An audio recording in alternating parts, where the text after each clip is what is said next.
Hola a todos y a todas. En este vídeo vamos a hablar de la pluralidad de deudores. En la relación obligatoria, en la obligación, confluyen dos partes con intereses contrapuestos, la parte acreedora y la parte deudora, o, si se prefiere, el acreedor y el deudor.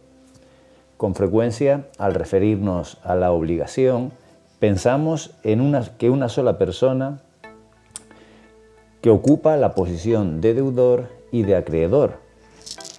Pero esto no necesariamente tiene que ser así. Puede suceder que la posición de deudor la ocupen varias personas y que la posición de acreedor la ocupe una sola.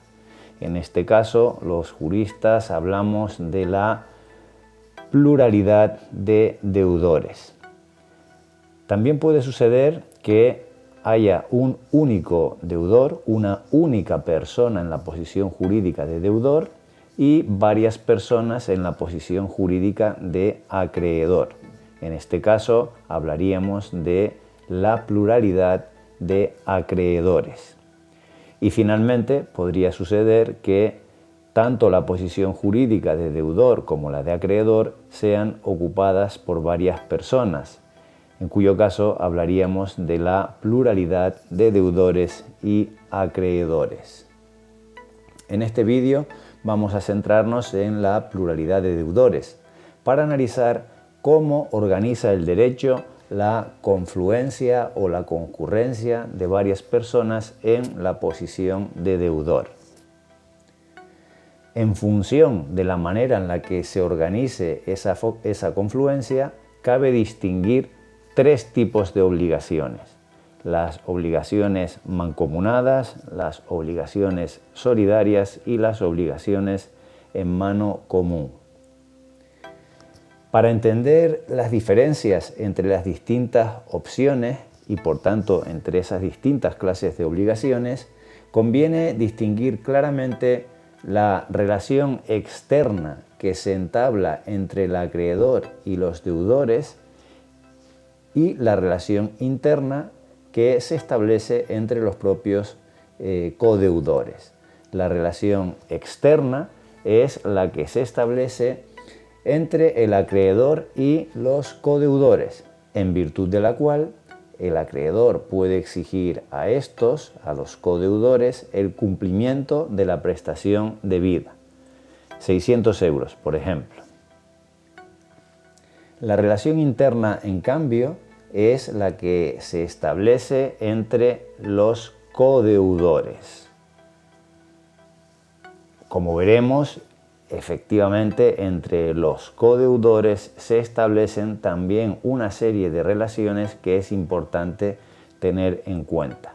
Por tanto, cuando hablamos de la relación interna, nos estamos refiriendo a estas relaciones que se establecen entre las personas que ocupan la posición jurídica de deudor.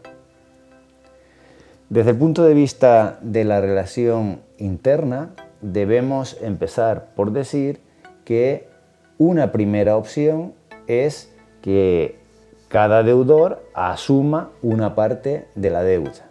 En el ejemplo que poníamos anteriormente, de los 600 euros que se le deben al acreedor, podría haberse acordado, podría pactarse que cada uno de los codeudores asuma 200 euros. De manera que al final tendríamos los 600 euros. Esta situación es la que se da en las obligaciones mancomunadas y en las obligaciones solidarias. Hay que aclarar, sin embargo, que la distribución interna no necesariamente tiene que ser por partes iguales, dependerá de los acuerdos de las partes. Así, sería posible, por ejemplo, que un codeudor asumiera 400 de esos 600 euros y los otros dos codeudores asumieran cada uno de ellos 100 euros. De modo que esto dependerá de los acuerdos a los que en cada caso hayan llegado el acreedor y los deudores. La segunda opción que se puede plantear desde el punto de vista de la relación interna es que la prestación debida resulte indivisible, de manera que todos los deudores deben cumplir la prestación debida. En estos casos estaríamos ante ante la llamada obligación en mano común.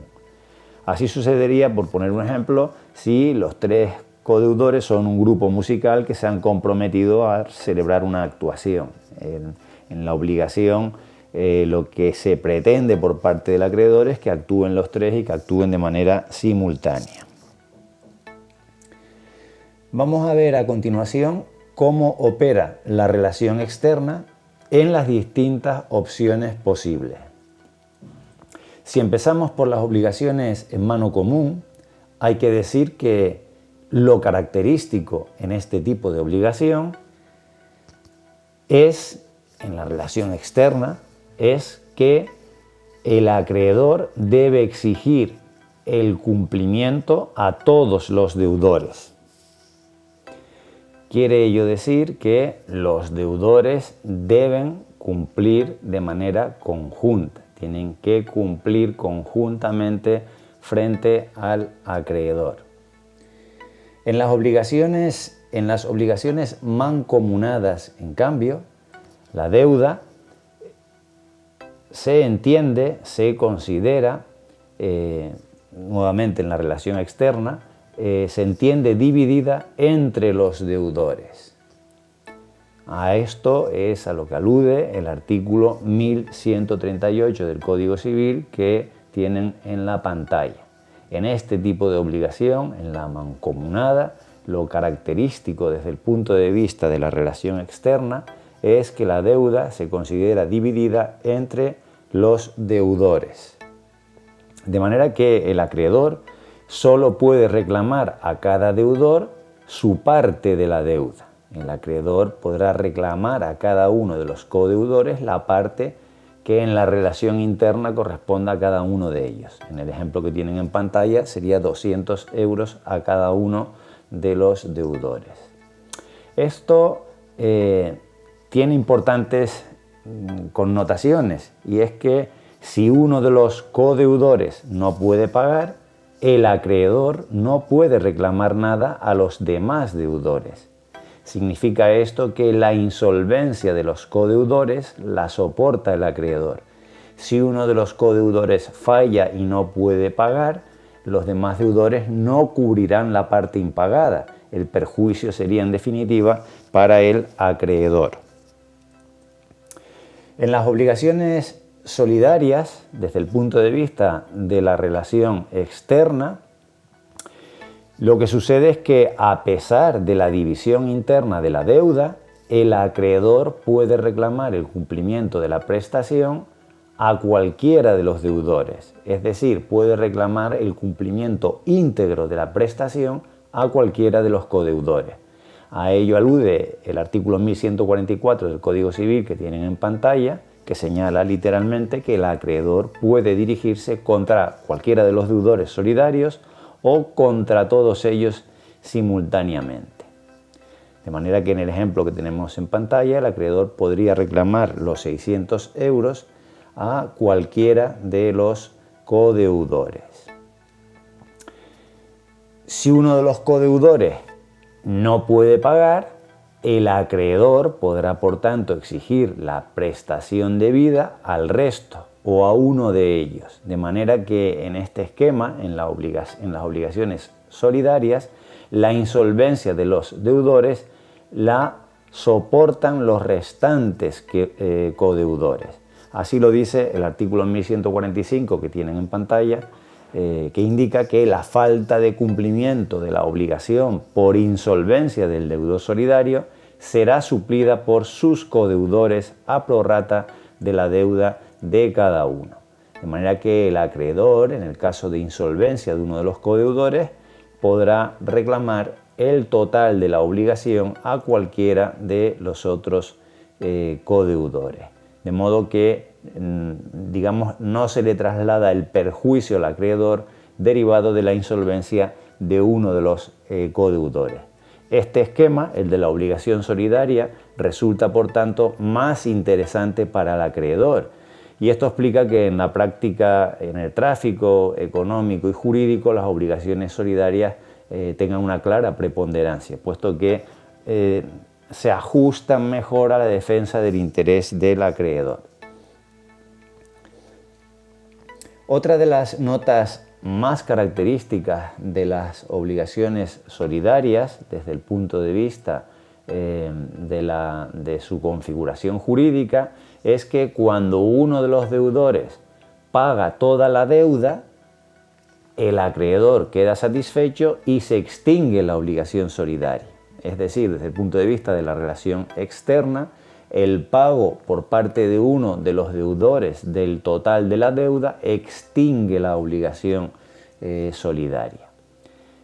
Así lo dice el artículo 1145 del Código Civil, que les transcribo a continuación. El pago hecho por uno de los deudores solidarios extingue la obligación. Ahora bien, desde el punto de vista de la relación interna, otra de las características destacadas de la obligación solidaria es que el solvens, el deudor que ha pagado toda la deuda, puede reclamar a los demás la parte que les corresponda de acuerdo con la división interna de la deuda. Es decir, el deudor que ha pagado, que ha cumplido frente al acreedor, puede reclamarle a los restantes codeudores la parte que a cada uno de ellos corresponde. Y hay que tener presente que esta reclamación que puede establecer el deudor que ha pagado frente a sus codeudores, esta obligación que surge de los codeudores respecto a quien ha pagado, no será ya una obligación de carácter solidario. A esto es a lo que alude el artículo 1145 del Código Civil, cuando dice que el que hizo el pago solo puede reclamar de sus codeudores la parte que a cada uno de ellos corresponda con los intereses del anticipo. Es decir, que el codeudor no se coloca en la posición de un acreedor solidario. Tendrá que reclamar exclusivamente a cada uno de los codeudores la parte que en la relación interna les corresponde. En los casos de pluralidad de deudores, si la prestación resulta ser indivisible, ya hemos visto que el esquema jurídico, si resulta ser indivisible entre ellos, ya hemos visto que el esquema jurídico con arreglo al cual se organizará la concurrencia, la pluralidad de deudores, será el propio de las obligaciones llamadas en mano común. En cambio, cuando la prestación resulta divisible, hay dos maneras distintas en las que se podrá articular esa concurrencia, esa pluralidad de deudores.